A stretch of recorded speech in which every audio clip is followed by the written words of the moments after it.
Hello guys, কেমন আছেন সবাই? আজ দীর্ঘ 1 মাস পর নিয়ে এসেছি আমার নতুন ভিডিও নিয়ে। তো বন্ধুরা, আজকে আমি এক্সপ্লেন করব রিসেন্টলি রিলিজ হওয়া একটি হরর সুপারন্যাচারাল ব্রিটিশ মুভি যার নাম ড্রেইনড। মুভিটি অনেক ইন্টারেস্টিং এবং আশা করি আপনাদের এটা ভালো লাগবে। তাহলে চলুন দেরি না করে শুরু করা যাক। মুভির শুরুতে আমরা দেখতে পাই রিয়া নামের একটি মেয়ে একজন বৃদ্ধ মানুষের রক্ত খাচ্ছে, কারণ রিয়া ছিল একজন ভ্যাম্পায়ার। এনিওয়েজ, এরপরে আমরা থমাসকে দেখতে পাই যে কিনা একজন স্কেচ আর্টিস্ট হতে চায় এবং ওর আর্টও ছিল বেশ ভালো, কিন্তু কেউ ওর আর্ট পছন্দ করতো না। এরপর আমরা ওর মাকে দেখতে পাই যে কিনা জন নামের একজন ওয়েস্ট কন্ট্রোলারকে ডেট করে, কিন্তু থমাসের এটা মোটে ভালো লাগতো না এবং জনেরও ভালো লাগতো না। রাতে থমাস তার বন্ধু দানিয়ের বারে যায় আর সেখানে সে রিয়াকে দেখতে পায়। থমাস রিয়াকে প্রথম দেখাতেই পছন্দ করে ফেলে আর রিয়া সেখানে ডান্স করছিল। ডান্স করতে করতে থমাসের কাছে চলে যায় আর এসে রোমানিয়ান ভাষায় বলে যে সে থমাসের হার্টকে ফিল করছে। এটা বলার পর রিয়া ওখান থেকে চলে যায়। তারপর থমাসও বাসায় যেয়ে ঘুমিয়ে পড়ে। পরের দিন সকালে ঘুম থেকে ওঠার পর থমাস তার বাসায় জনকে দেখতে পায়। জনের উপস্থিতি থমাসের একটুও পছন্দ হয়নি। জাস্ট এই জন্য সে দানিয়ার বাসায় চলে যায়। থমাস দানিয়াকে রিয়ার কথা জিজ্ঞেস করে। সে বলে যে রিয়া মোবাইল ব্যবহার করে না এবং ওর ইনস্টাগ্রাম অ্যাকাউন্টও নেই। দানিয়া সোজাসুজি রিয়াকে ভুলে যেতে বলে। এরপর থমাস তার বাসায় চলে যায় এবং তার মা তাকে বলে সে থমাসের সাথে ডিনারের সময় কিছু বলতে চায়। তারপর ডিনারের সময় জন থমাসকে বলে এখন থেকে থমাস বাসায় থাকবে না, বরং বাসা থেকে দূরে একটি অ্যাপার্টমেন্টে থাকবে। এটা শোনার পর থমাস অনেক রেগে যায়, কিন্তু তার হাতে কিছু ছিল না। যাই হোক, এর পরের দিন সকালে জন থমাসকে শহরের একটি অ্যাপার্টমেন্টে নিয়ে যায়, যেখানে জন থমাসকে কিছু টাকাও দেয়। রাতে থমাস যখন একটি গ্রোসারির দোকান থেকে জিনিসপত্র কিনে বের হচ্ছিল, তখন রাস্তায় সে একজন ভিক্ষুককে দেখতে পায়। থমাস ওখানে কিছু একটা খাওয়ার জন্য দেয় আর সেই সময় সে নোটিস করে লোকটির হাতে বাইট মার্কস ছিল, মানে হাতে কামড় বসানোর দাগ। তখনই ভিক্ষুকটি থমাসকে বলতে লাগলো ওরা মানুষকে শুষে নেই বা তারা রক্ত শোষণ করে এবং এই জিনিসটি মানুষকে বুঝতেই দেয় না। যাই হোক, থমাস তাকে গুরুত্ব না দিয়ে ভাবতে থাকে লোকটি পাগল। ঠিক তখনই থমাসের ফোনে দানিয়েলের কল আসে। দানিয়েল জানে রিয়া বারে এসেছে আর এটা শুনে থমাস দেরি না করে দৌড়ে বারে চলে যায়। সেখানে যে থমাস রিয়াকে দেখতে পায় এবং তার পাশে যায়, কিন্তু রিয়া অন্য একটি ছেলের সাথে এসেছিল। এটা দেখে থমাস অনেক এম্বারেসড হয়ে যায়। এরপর থমাস অ্যাপার্টমেন্টে চলে যায়। অ্যাপার্টমেন্টে ঢোকার সময় সেখানে রিয়া চলে আসে আর থমাস তাকে ভেতরে ইনভাইট করে। যখন তারা ভেতরে প্রবেশ করে, সাথে সাথে ইলেকট্রিসিটি চলে যায়। থমাস ইলেকট্রিসিটি ঠিক করার পর এসে দেখে রিয়া বিছানায় শুয়ে আছে। এটা দেখার পর থমাস তাড়াতাড়ি গিয়ে ফ্রেশ হয়ে আসে আর ওরা দুইজন কিছুই করে না, জাস্ট ঘুমিয়ে পড়ে।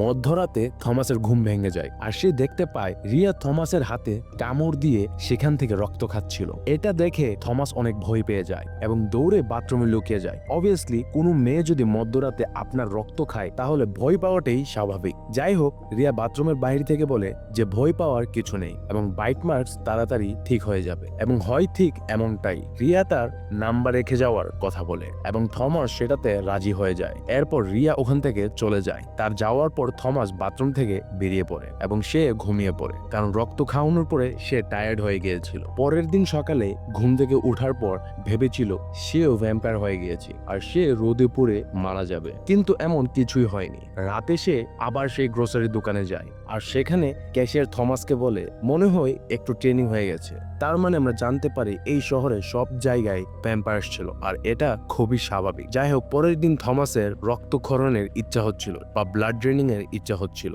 কারণ ভ্যাম্পায়ারদের রক্ত চুষার পর এক ধরনের ড্রাগসের মতো রিয়াকশন হয় আর এই ব্যক্তি এটির উপর আসক্ত হয়ে পড়ে। এখানে থমাসকেও সেম পরিস্থিতি ফেস করতে হচ্ছে।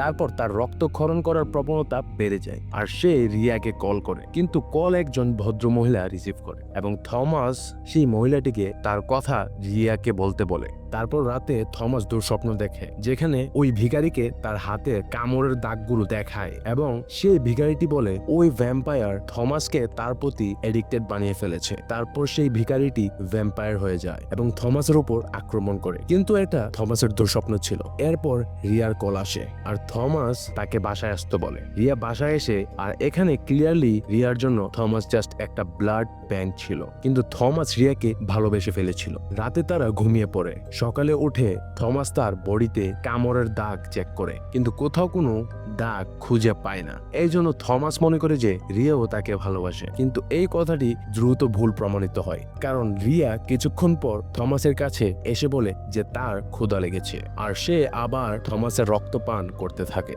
এখানে আমরা আরেকটি বিষয় লক্ষ্য করতে পারি যে না রিয়ার সূর্যের আলোতে সমস্যা আর না সিলভারে। থমাস যখন রিয়াকে বলে ভ্যাম্পায়ার্স সূর্যের আলোতে বের হতে পারে না, তখন রিয়া জবাবে বলে থমাস মুভি বেশি দেখো। রিয়া বলে পূর্ণিমার রাতে ভ্যাম্পায়ার্স কন্ট্রোল হারিয়ে ফেলে। সে আরো বলে সে কিভাবে ভ্যাম্পায়ার হয়েছিল, সে একটা ভ্যাম্পায়ারের হার্ট খেয়ে ফেলেছিল।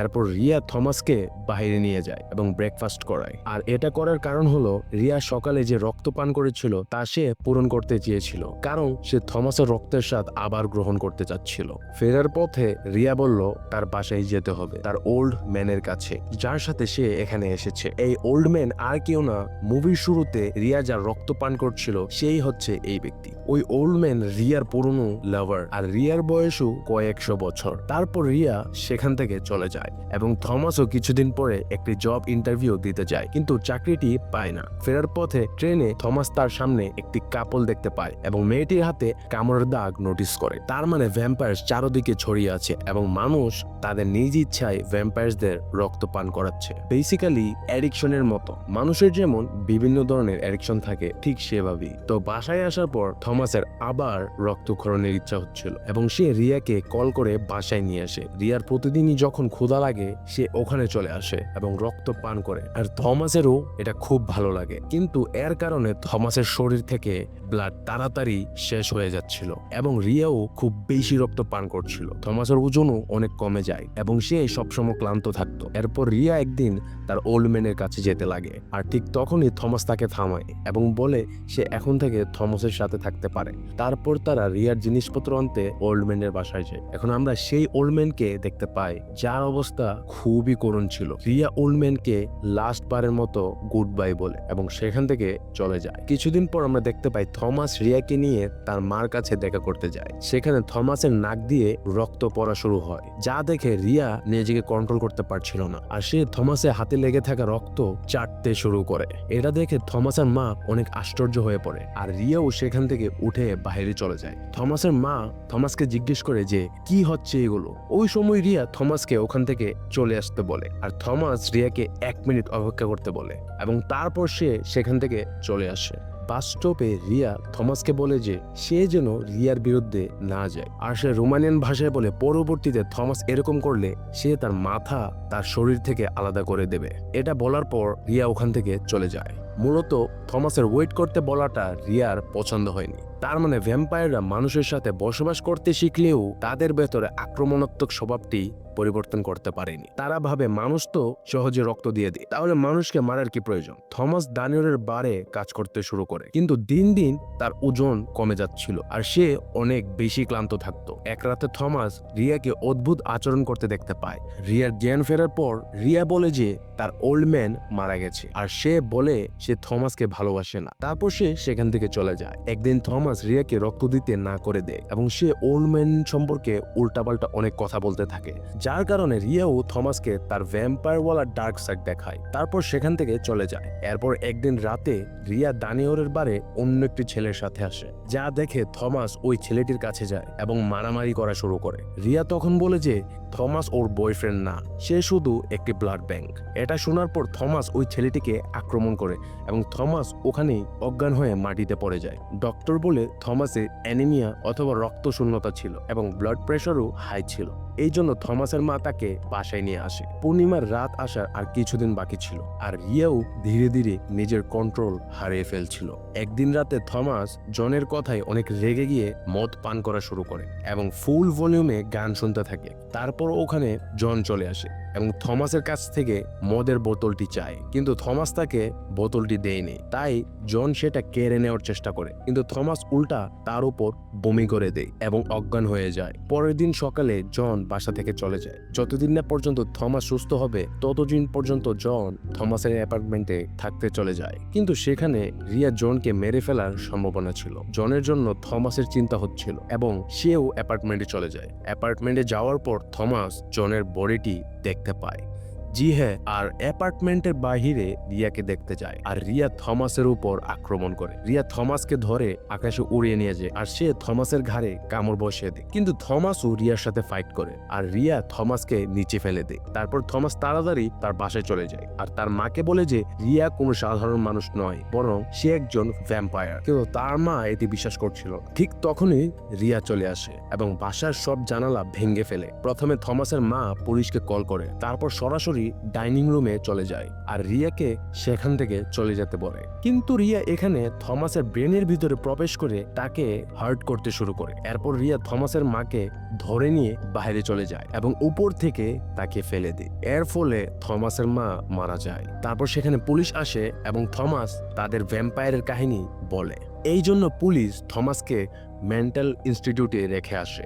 অবভিয়াসলি এইসব কথা কেই বিশ্বাস করবে, কিন্তু রিয়া সেখানেও তার পিছু ছাড়েনি। মেন্টাল কানেকশনের মাধ্যমে তাকে টর্চার করছিল। বেসিক্যালি থমাস রিয়ার সাথে মেন্টালি কানেক্টেড ছিল। এই জন্য থমাস ডাক্তার থেকে সেডেটিভস নিয়ে তার সেবন করত। তারপর একদিন পুলিশ থমাসের সাথে দেখা করতে আসে এবং তাকে বলে যে সে এখন ফ্রি, কারণ তার বিরুদ্ধে কোনো প্রমাণ পাওয়া যায়নি যে থমাসই খুন করেছে। আর সত্যিটাও আমরা জানি যে কে খুন করেছে। যাই হোক, ফিমেল অফিসার যাওয়ার পর মেল অফিসারটি থমাসকে তার ভ্যাম্পায়ারের কাহিনী বলতে নিষেধ করে, কারণ অফিসারও একজন ভ্যাম্পায়ার ছিল। থমাস তারপর বাসায় চলে যায় আর সে তার মায়ের মৃত্যু সহ্য করতে পারছিল না। এই জন্য সে নিজেকে চাকু দিয়ে মেরে ফেলার চেষ্টা করছিল, কিন্তু তারপর সে একই চাকু নিয়ে রিয়ার কাছে যায়। অফিসারও তার পিছনে। থমাস ভেতরে যেয়ে দেখে রিয়া দানিয়েলের রক্ত পান করছে এবং দানিয়েলও অজ্ঞান হয়েছিল। থমাসের হাতে চাকু দেখে রিয়া নিজেই থমাসকে বলে তাকে মেরে ফেলতে। রিয়া আরো বলে যে সে থমাসকে ভালোবাসে, কিন্তু সে চায় না থমাসের অবস্থাও ওল্ড ম্যানের মতো হয়ে যাক।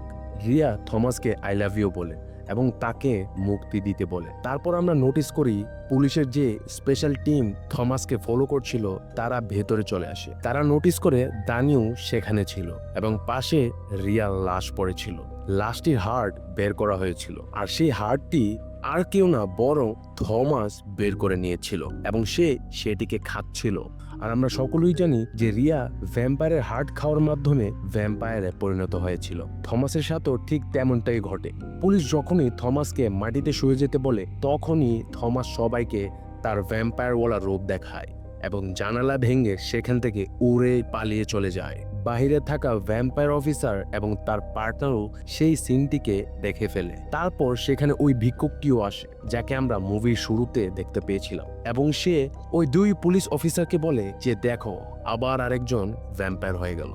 আর মুভির এন্ডিং সিনে আমরা থমাসকে আকাশে উঠতে দেখি। তার মানে ফাইনালি সে যেটা চেয়েছিল তা সে পেয়ে গেছে। তো আমার মতে থমাসের রিগ্রেট করার জন্য এবং অনেক কিছু চিন্তা করার জন্য তার হাতে অনেক সময় আছে। অ্যান্ড বুম, এখানেই দ্য ড্রেন মুভিটি শেষ হয়ে যায়। তো বন্ধুরা, এটা ছিল দ্য ড্রেন মুভির স্টোরি। তো এই মুভিটিতে ভ্যাম্পায়ার হওয়ার যতগুলো ফ্যাক্ট ছিল সবকিছু একদমই ইনভ্যালিড করা হয়েছে। মুভিটিতে ভ্যাম্পায়ার সূর্যের আলো, সিলভার, হার্ট স্টেবিং এবং এই সব কিছুতে মরে না। ইভেন ভ্যাম্পায়ারের কামড়ে অন্য কেউ ভ্যাম্পায়ারে পরিণত হয় না। তারা নিজের ইচ্ছায় মরতে পারে। মানুষ নিজেদের ইচ্ছায় তাদের রক্ত পান করাচ্ছে। তো মুভির ডিরেক্টর অন্য ভ্যাম্পায়ার মুভি থেকে এই মুভিটি কিছুটা ভিন্ন ধরনের করতে চেয়েছে। মুভিটি বেশ ইন্টারেস্টিং ছিল। আপনারা এই মুভিটি একবার হলেও দেখতে পারেন, আশা করি ভালো লাগবে। সো এই গল্পে রিয়া শুরু থেকে থমাসকে তার থেকে দূরে রাখতে চেয়েছিল। সে থমাসকে এটাও বলেছিল যে সে তার মনের কথা শুনে ফেলেছে। তার মানে সে শুরুতেই বুঝে গিয়েছিল যে প্রথম দেখাতেই থমাস তাকে ভালোবেসে ফেলেছে এবং আমি বিশ্বাস করি রিয়াও তাকে ভালোবেসে ফেলেছিল। রিয়া জানতো যে তার পুরনো প্রেমিকের কি অবস্থা হয়েছিল, এই জন্য সে চাচ্ছিল না থমাসের অবস্থাও তেমন হোক। এই জন্য থমাসকে নিজের থেকে দূরে সরিয়ে দিয়েছিল, কিন্তু থমাস ওর থেকে দূরে সরে থাকতে পারেনি। এই জন্য হয়তো থমাস শেষের দিকে ভেবেছিল রিয়াকে খুন করে তার হার্ট খেয়ে তাকে নিজের শরীরে বাঁচিয়ে রাখবে।